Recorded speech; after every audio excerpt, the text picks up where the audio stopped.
Y con la finalidad de entender cómo todo bien de capital exige un ahorro previo, vamos a seguir el ejemplo clásico que el gran teórico del capital, el maestro de von Mises, Eugenio von Böhm-Bawerk, desarrolla en su obra clásica Capital und Interest, Capital e Interés. Y él pone el ejemplo de Robinson Crusoe en su isla. Fíjense ustedes que listo era Daniel Defoe, no solo novelista, es que Daniel Defoe era economista, por eso sabía muy bien de lo que escribía. Cuando Robinson Crusoe naufraga, y inconsciente, poco a poco, todos visualicemos e imaginemos la escena, se despierta en la playa, su mejilla bañada por las olas y tiritando de frío, enseguida se incorpora y dice, anda, ¿esto que es un sueño? No, he sobrevivido. Y entonces, prácticamente desnudo, porque tiene todas las ropas rotas, etcétera, se incorpora y anodado, de pie, y empieza a explorar su isla. Y se da cuenta de que tiene posibilidades de sobrevivir. Lo primero que tiene es una necesidad imperiosa de beber, y ve que hay un charco de agua, porque ha llovido por la noche, y con eso calma su sed espantosa. Luego descubre que hay, en el ejemplo que pone Böhm-Bawerk, descubre que hay unas zarzas con unas moras apetitosas, y entonces se da cuenta que esa fruta le calma el hambre y puede alimentarse. Claro, cuando lleva Robinson Crusoe una serie de días a esa dieta de agua y moras, él, que es un ser humano dotado de una innata capacidad creativa y empresarial, se da cuenta que está viviendo en una situación enormemente miserable. Dedica todo el día, desde el amanecer hasta el anochecer, al esfuerzo de buscar moras y cogerlas con la mano. No le queda tiempo para ninguna otra cosa, y así a duras penas está calmando su hambre y puede sobrevivir. Entonces se le enciende la bombilla empresarial y se da cuenta de lo siguiente. Fíjense ustedes, el acto creativo del empresario, del ser humano. Piensa, si dispusiera de una vara de madera, un palo largo de madera de 2 metros, podría alcanzar mucho más altura en estos arbustos y dando golpes cosechar 10 veces o 20 veces más de moras, con lo cual podría cosechar las moras que necesito para mantener mi vida en la 10ª parte de tiempo, y el resto del tiempo me quedaría libre y lo podría dedicar a... Y entonces ya se le enciende la bombilla empresarial. ¿A qué lo podría dedicar?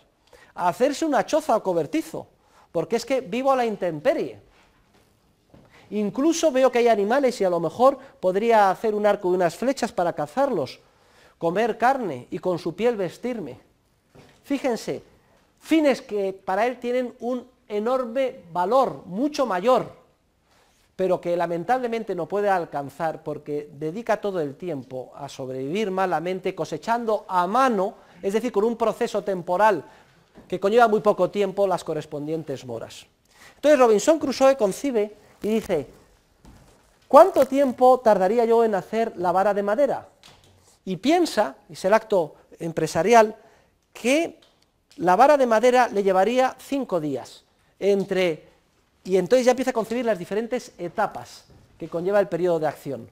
Seleccionar el árbol donde cree que la rama más adecuada está, subirse al mismo y con su peso arrancarla, depurarla de las otras ramas más pequeñas, hojitas, etcétera, darle forma con las manos y una piedra y unas conchas hasta que al final quede preparada. Él calcula que necesita 5 días. Fíjense ustedes, le separa de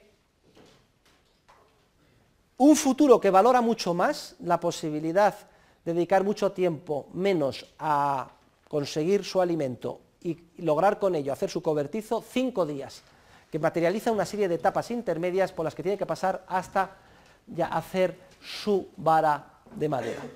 Entonces el problema es que si tiene que estar 5 días haciendo la vara de madera, ¿cómo come? ¿De qué se alimenta durante esos 5 días? Y aquí todos tenemos que, siguiendo este ejemplo de Böhm-Bawerk, entender perfectamente el papel que cumple el ahorro. Porque entonces Robinson Crusoe dice, sin duda alguna, no hay visos de que pueda ser salvado de esta isla, tengo que prosperar y mejorar. Entonces, aunque sea un esfuerzo, aunque sea un gran sacrificio. Aunque sea una disciplina dolorosa, no tengo más remedio que ahorrar. Y hemos definido el ahorro ahora mismo como toda renuncia al consumo inmediato. Y lo que decide Robinson Crusoe es obvio. Decide, durante un periodo de tiempo prolongado, no consumir todas las moras que cosecha a mano, sino una parte de ellas cada día guardarlas en un cestito, pasando hambre. Es decir, decide ahorrar, decide apretarse el cinturón, hasta que haya acumulado en ese cestillo un número de moras suficiente, tal que le permita vivir alimentándose con ellas, sin trabajar, cosechándolas a mano, durante 5 días, que es el periodo de tiempo que estima necesitará para elaborar su vara de madera. Pues bien, el bien de capital consiste en la materialización de cada una de esas etapas intermedias. Conforme voy ahorrando, se va produciendo un incipiente primer bien de capital, que culminará en forma del cestillo lleno de moras. Luego, cuando ya tengo suficientes y dejo de cosechar a mano y me dedico durante 5 días a buscar la rama y hacer la vara de madera, paulatinamente un bien de capital, las moras acumuladas en el cestillo, se irá convirtiendo en otro bien de capital distinto, la vara de madera. Y si tengo éxito empresarial, si he acertado en el proyecto, si no me he equivocado en cuanto al periodo de tiempo y a la selección del árbol, etc., transcurrido 5 días, tendré mi vara de madera. ¿Cómo me he alimentado durante esos 5 días? Con cargo al ahorro previo, que consistió en sacrificarme y no comer todos los días aquello que estaba cosechando. ¿Y cuál es la diferencia entre el Robinson Crusoe pobre, que cosecha a mano sus moras, y el Robinson Crusoe rico, que tiene una vara de madera? ¿Cuál es la diferencia?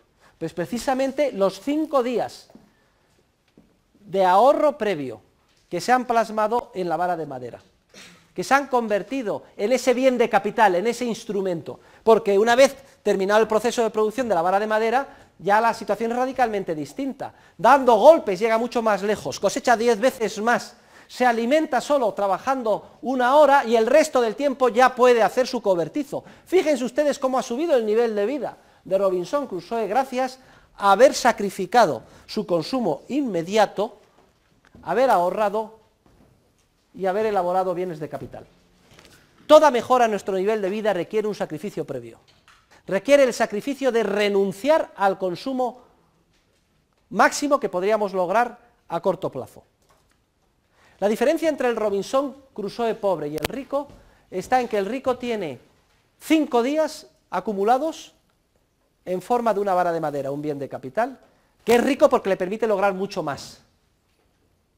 Y el Robinson Crusoe pobre, que no quiso sacrificarse, que no quiso ahorrar, sigue cosechando a mano sus moras. Claro, transcurrido, imagínense que hubiera habido 2 Robinson Crusoes en la isla, que uno hubiera optado por no sacrificarse. ¿Yo pasar hambre? No. Y el otro sí. Transcurrido un periodo de tiempo veríamos que uno es más rico que el otro. Y a lo mejor el primero tendría envidia. Oye, ¿y cómo tú tienes una choza? ¿Y cómo tú tienes pieles? ¿Y cómo comes carne? Mientras que yo soy pobre. Es la eterna historia de la hormiga y la cigarra. Oye, es que yo me he sacrificado ahorrando, elaborando un bien de capital que me ha permitido alcanzar fines de mucho más valor. Y tú, en cambio, te has quedado en la estacada porque no has querido hacer ese sacrificio previo.